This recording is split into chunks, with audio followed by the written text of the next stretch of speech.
আমার জাঙ্গিয়া চুরি করছে। কিন্তু ভাই আপনি তো কোনোদিন জাঙ্গিয়া পড়তেনই না।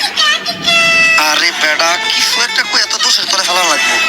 আগামী 24 ঘন্টার ভিতর যদি বাংলাদেশ টিম আমার জাঙ্গিয়া খুঁজে বাই করে না দেয়, তাহলে বাংলাদেশ টিম বয়কট।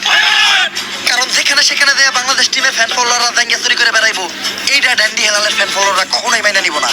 কিন্তু ভাই সামান্য একটা জাঙ্গিয়াই তো, এটা নিয়ে তো কাহিনী করার কি আছে? কাহিনী করার কি আছে মানে? ড্যান্ডি হেলালের জাঙ্গিয়া ওইটা মিনিমাম 50,000 টাকা বেচতে পারতাম।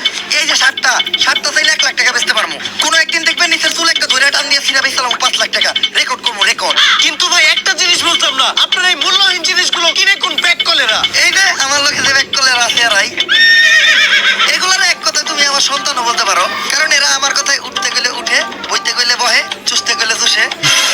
চুষে মানে? আরে পা চুষে পা। আর তুমি যেটা ভাবছো ওইটাও। বয়কট! বয়কট! ওই এতদিন পরে পাইছি তোরে, তাড়াতাড়ি পাপ না হলো।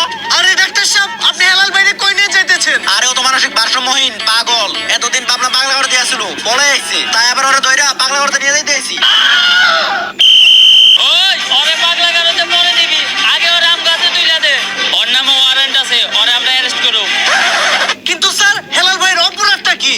ও তো মাদকখোর, ও হাফ টাইম খায় ক্যান্ডি আর ফুল টাইম খায় ড্যান্ডি।